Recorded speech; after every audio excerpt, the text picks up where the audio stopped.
Hi dear student, मैं Ryan Saini सर्वल science campus के platform पर एक बार पुनः एक नए वीडियो के साथ देखते हैं। हम यहाँ पर एक नया टॉपिक स्टार्ट कर रहे हैं और वो है इलेक्ट्रिक फील्ड विद्युत क्षेत्र।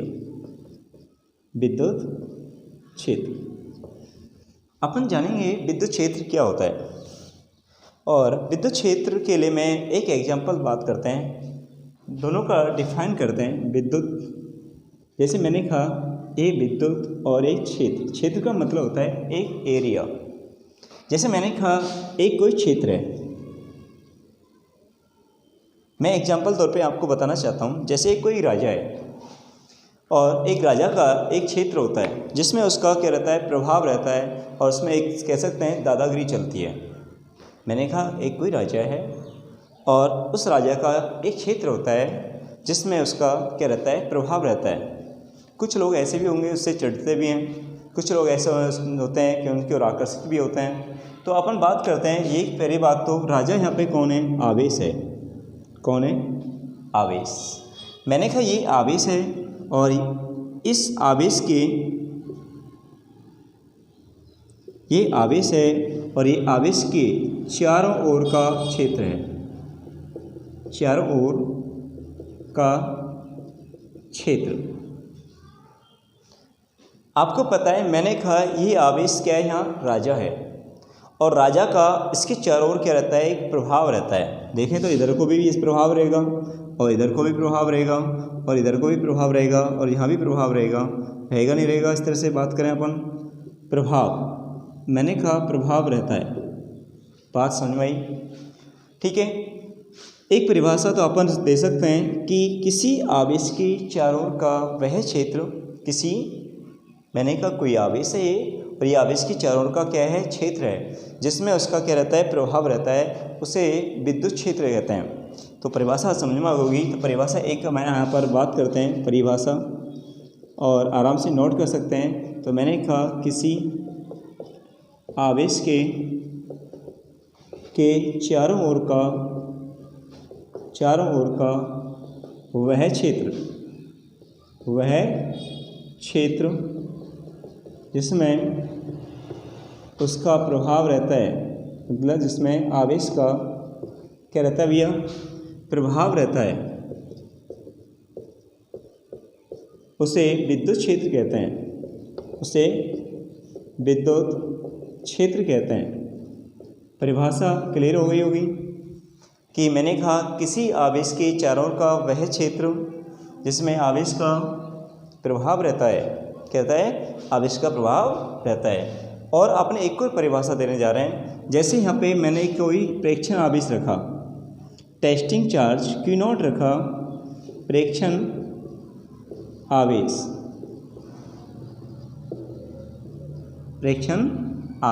Q0। यदि ये प्लस है तो इनके बीच में कौन सा बल लगेगा, प्रतिकर्षण बल का अनुभव करेगा ये। यदि ये प्रेक्षण आवेश माइनस है तो कौन से बल का अनुभव करेगा, आकर्षण बल का अनुभव करेगा। किसका अनुभव करेगा? तो एक परिभाषा अपन ये दे सकते हैं कि ये क्या है, यहाँ पर कोई राजा है एक तरह का। मैंने कही थी इस राजा से ये प्रजा चढ़ती है, राजा की तुलना में प्रजा का मान हमेशा अल्प होता है, ध्यान देंगे। इसलिए प्रेक्षण आवेश का जो मान होता है वो अल्प लिया जाता है। मैंने यहाँ पर बात की कि ये कोई आवेश है और ये आवेश की क्या है, चारों ओर का एक क्षेत्र है जिसमें रखा कोई प्रेक्षण आवेश। कौन है भैया? प्रेक्षण आवेश क्या करेगा, आकर्षण या प्रतिकर्षण बल का अनुभव करता है। मैंने कहा दोबारा से रिपीट करते हैं अपन, किसी आवेश के चारों ओर का वह क्षेत्र,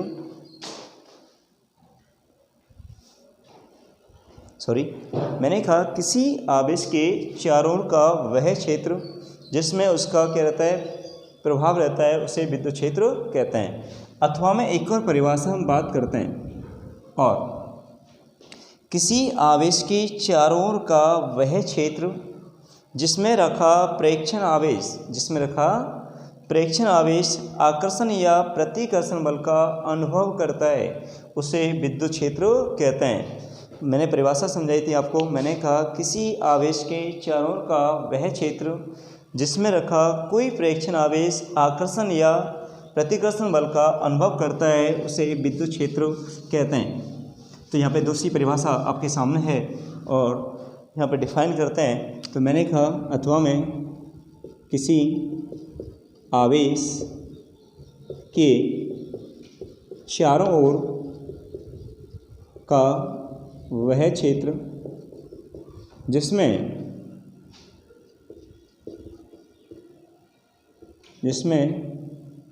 रखा प्रेक्षण आवेश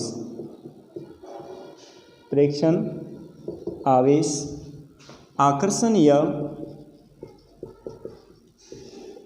या प्रतिकर्षण बल का अनुभव करता है उसे विद्युत क्षेत्र कहते हैं। उसे विद्युत क्षेत्र कहते हैं। आराम से आप नोट कर सकते हैं यहाँ से परिभाषा। किसी आवेश के चारों ओर का वह क्षेत्र जिसमें रखा प्रेक्षण आवेश आकर्षण या प्रतिकर्षण बल का अनुभव करता है उसे विद्युत क्षेत्र कहते हैं। दूसरी बात अपन बात करते हैं टेस्टिंग चार्ज की। यहाँ पे तो प्रेक्षण आवेश है क्या वो देख लेते हैं। यहाँ पर प्रेक्षण आवेश की परिभाषा देख लेते हैं। प्रेक्षण आवेश या इंग्लिश वर्ड है टेस्टिंग चार्ज। इसके अथवा में प्रेक्षण आवेश में कई बार क्वेश्चन पूछ लिया जाता है अथवा में कि लिमिट Q0 टेंड्स टू 0 का भौतिक महत्व क्या है। भौतिक महत्व क्या है। मैंने कहा प्रेक्षण आवेश या अथवा मैं एक बात करता हूँ, इस पे ऊपर क्वेश्चन बनता है लिमिट Q0 टेंड्स टू 0 का भौतिक महत्व क्या है। जो मेरा प्रेक्षण आवेश होता है उसका मान क्या होता है, अल्प होता है। अल्प का मतलब Q0 टेंड्स टू 0 का मतलब ये होता है कि Q0 का मान 0 की ओर अग्रसर हो रहा है।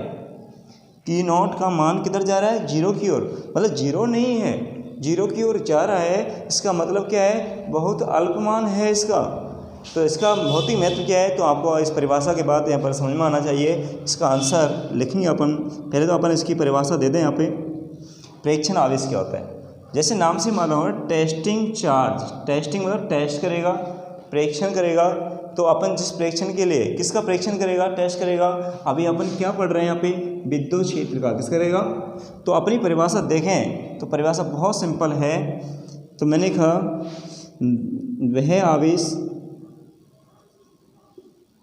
वह आवेश जो विद्युत क्षेत्र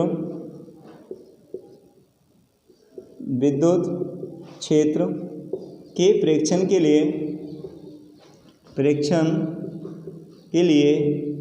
प्रयोग में लिया जाता है उसे प्रेक्षण आवेश कहते हैं। उसे प्रेक्षण आवेश कहते हैं। प्रेक्षण आवेश कहते हैं। तो ये बात समझ में आ रही होगी। वह आवेश जो विद्युत क्षेत्र के प्रेक्षण के लिए प्रयोग में लिया जाता है उसे प्रेक्षण आवेश कहते हैं। दैट सिंपल बात है। टेस्टिंग कर रहा है और टेस्टिंग में जिस आवेश को अपन कह रहे हैं उपयोग कर रहे हैं, किसकी टेस्टिंग में, विद्युत क्षेत्र की टेस्टिंग में। तो ये बात आपको समझ में आ गई होगी। आगे क्या है, ये वाले का आंसर समझ में आना चाहिए। ये पूछा जाता है कई बार एग्जाम में। तो इसका क्या है कि प्रेक्षण आवेश का मान, प्रेक्षण आवेश मतलब लिमिट Q0 टेंड्स टू 0 का मान बहुत कम होता है, का मान बहुत अल्प होता है। यदि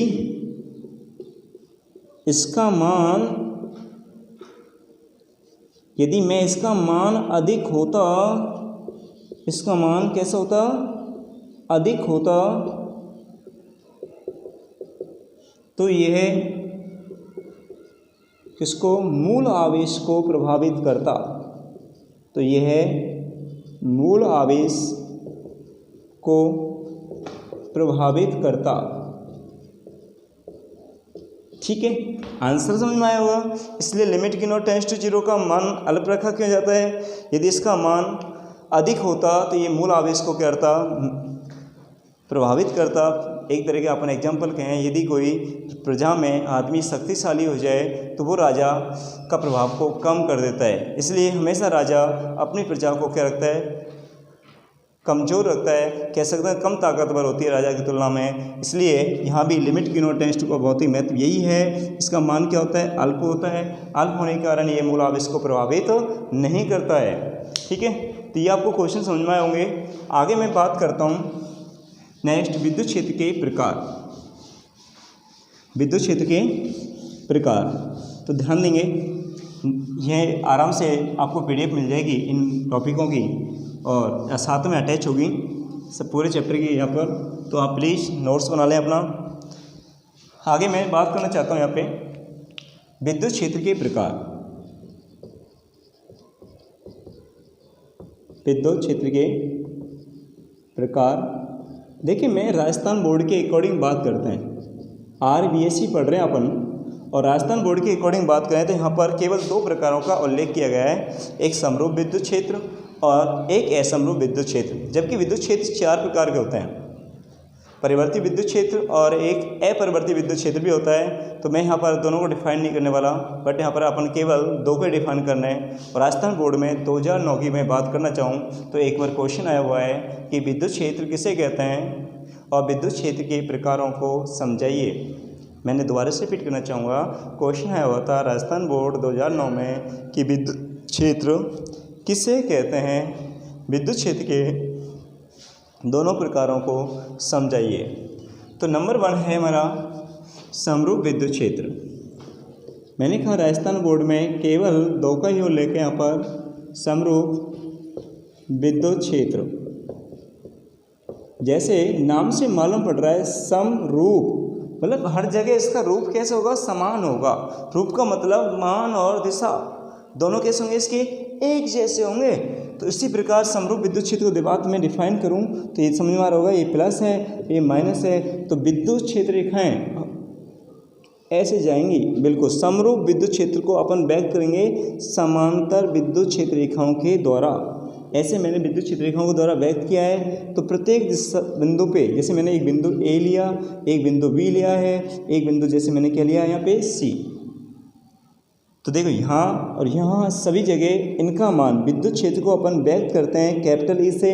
तो बिंदु A पर EA बराबर है किसके, AB के, बराबर किसके है यहाँ पर, EC के, और इनकी दिशाएं कैसी हैं, समान। तो जैसे नाम से मालूम पड़ रहा है समरूप, रूप में कौन, मान व दिशा कैसे होगी, समान होगी। तो मैं शॉर्ट रूप में परिभाषा समझ में होगी, मान व दिशा कैसे होगी, समान होगी। कैसे होगी, समान। और उसे क्या कहेंगे अपन, समरूप विद्युत क्षेत्र।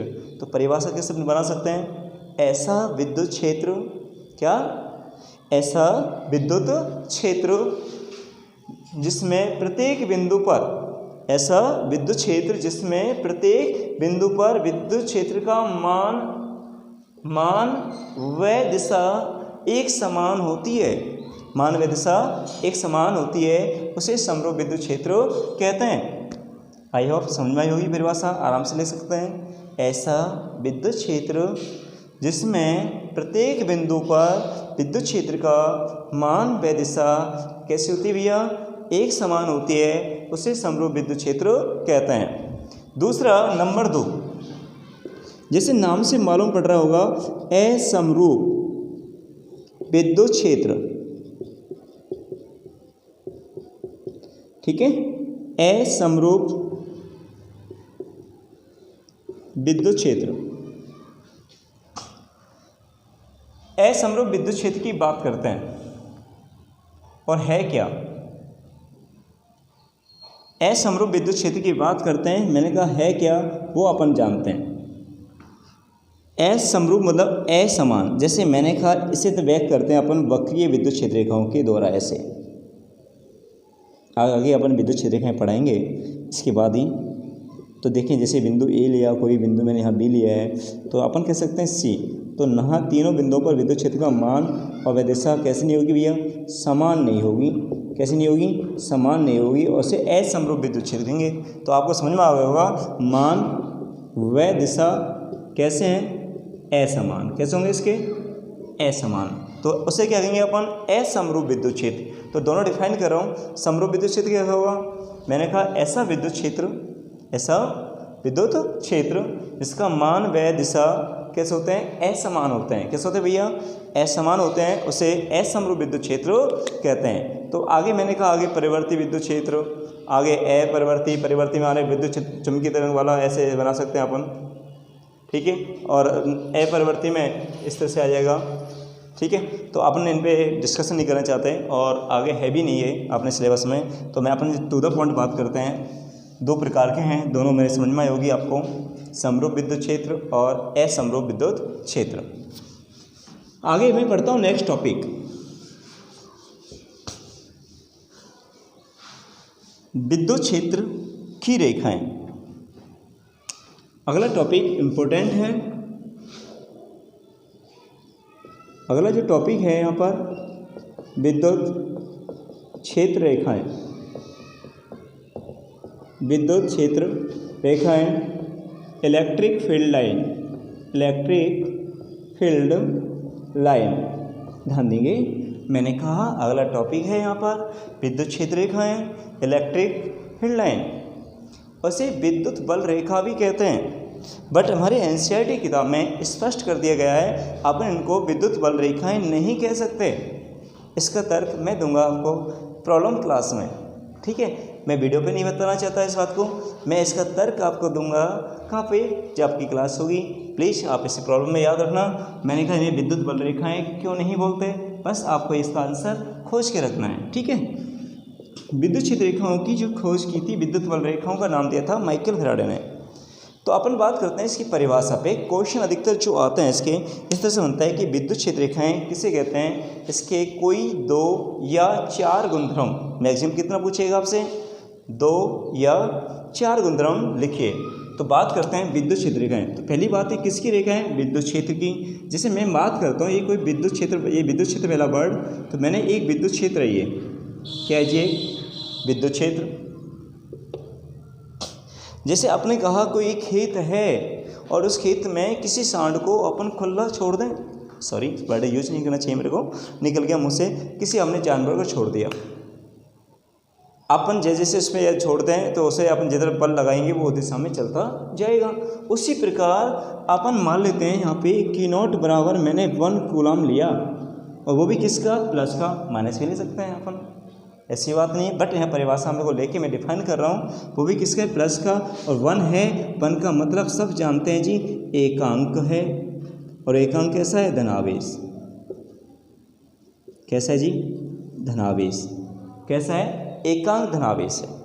और ये जिस पथ पे भी ऐसे गति करेगा, जिस पथ पे चलेगा, तो एक हमें क्या नहीं पता किस पथ पे चल रहा है, तो इस तरह से एक क्या माना जाता है, एक भाई जिस पथ पे क्या कर रहा है, गति कर रहा है, और उस पथ को नाम दिया जाता है एक काल्पनिक पथ, काल्पनिक पथ। और जिस काल्पनिक पथ पर ये गति करेगा उस पथ को अपन क्या नाम देंगे, विद्युत क्षेत्र रेखाएं। क्या देंगे उस पथ को, उस काल्पनिक पथ को क्या नाम देंगे अपन, विद्युत क्षेत्र रेखाएं।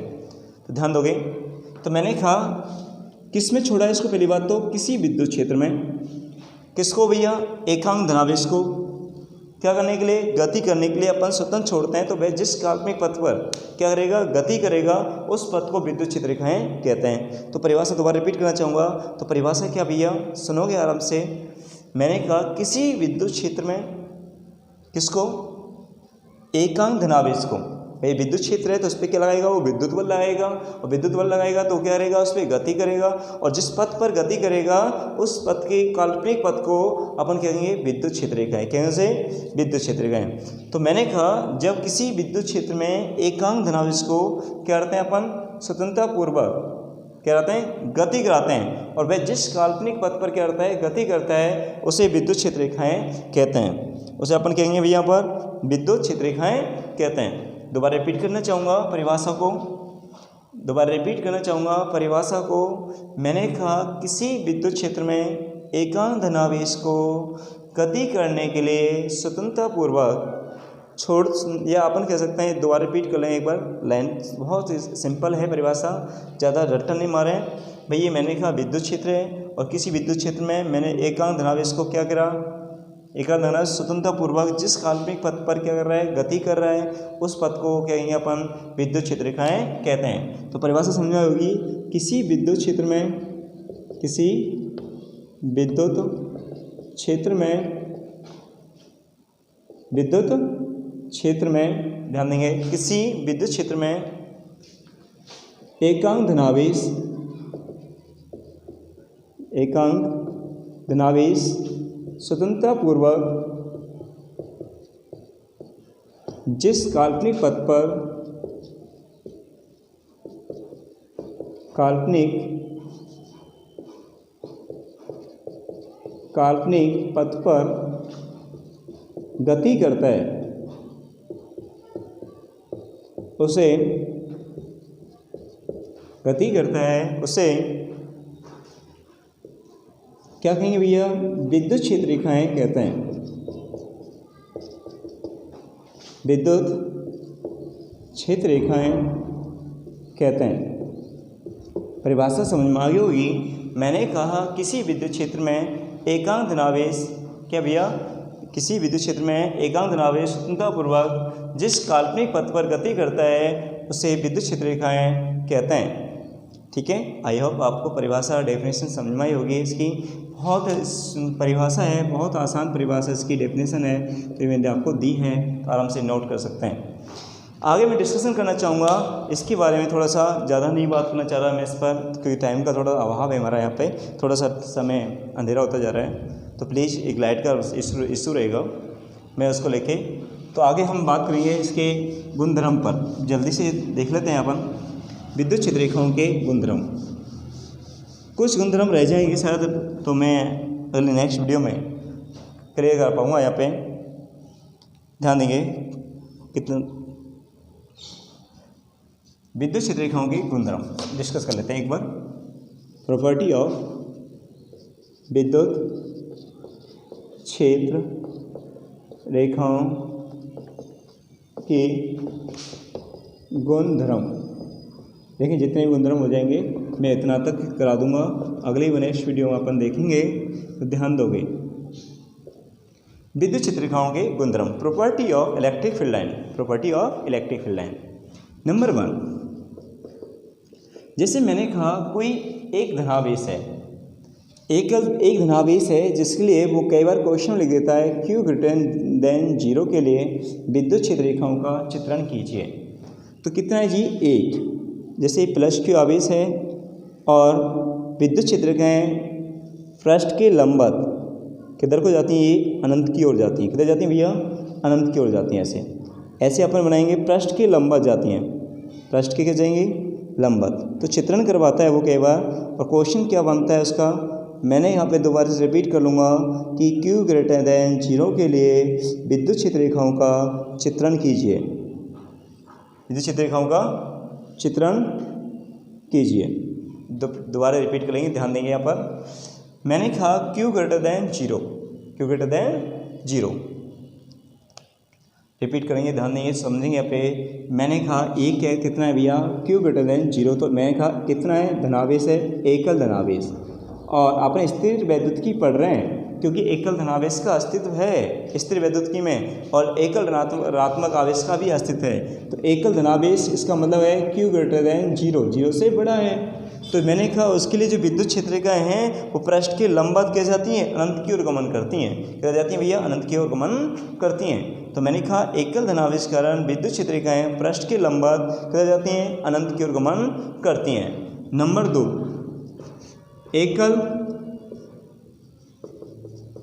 एकल ऋणावेश। इसका मतलब क्या होगा, Q लेस देन 0। क्वेश्चन क्या लिखेगा आपको कि Q लेस देन 0 के लिए विद्युत क्षेत्र रेखाओं का चित्रण कीजिए। तो मैंने कहा एकल ऋणावेश Q लेस देन 0 के लिए विद्युत क्षेत्र रेखाओं का चित्रण कीजिए। तो मैं ये बात करूँगा तो -Q आवेश होगा। क्या होगा यहाँ पे, -Q आवेश। और -Q आवेश से जो विद्युत क्षेत्र रेखाएं वो क्या होती हैं, पृष्ठ के लंबवत आती हैं। पृष्ठ के लंबवत कैसे आएंगी, कहाँ से आती हैं, अनंत से आती हैं। कहाँ से आती हैं जी? अनंत से आती हैं, अनंत से आती हैं। ऐसे ध्यान दोगे, मैंने कहा कहाँ से आती हैं? अनंत से आती हैं। तो रिपीट करें तो दूसरा गुणधर्म समझ में आ रहा होगा कि एकल ऋणावेश के कारण जो विद्युत क्षेत्र रेखाएं हैं वो कहाँ से आ रही हैं? अनंत से। कहाँ से? अनंत से पृष्ठ के लंबवत आती हैं। तो दोनों गुणधर्म आई होप आपको समझ में आ होगा कि एकल धनावेश और एकल ऋणावेश के कारण जो विद्युत क्षेत्र रेखाओं का चित्रण पूछता है। अगले गुणधर्म मैं नेक्स्ट वीडियो में पढ़ाऊंगा। थोड़ा सा कॉल भी आ रही है और टाइम का यहाँ पर वीडियो अभाव भी है, ठीक है। मिलते हैं अगले नेक्स्ट वीडियो में अगले गुणधर्मों के साथ में। प्लीज़ मैं आपके यहाँ पर एक संदेश देना चाहता हूँ इस प्लेटफॉर्म के साथ हेल्प से। यहाँ सिस्टम ध्यान दीजिए, सभी भाइयों से मैं अनुरोध करता हूँ जितने हमारे वीडियो देख रहे हैं, जितने स्टूडेंट हैं, प्लीज़ अपने रजिस्ट्रेशन करवाएं जिससे आप भी सुनिश्चित होएं और आपके रजिस्ट्रेशन से आपको पढ़ाई का भी फ़ायदा मिलेगा और आपका माइंड सेट हो पाएगा, ठीक है। और हमारी फैकल्टी का भी एक मनोबल बढ़ेगा सबके साथ में। तो प्लीज़ आप अपना रजिस्ट्रेशन कराएं और जो भी टीसियाँ रह रही हैं वो प्लीज़ टीसी सबमिट कराएं और अपना एक कन्फर्मेशन लें जिससे हमारे ऐप पर उनको सुविधा मिल पाए, ठीक है। Okay bye, okay student, bye.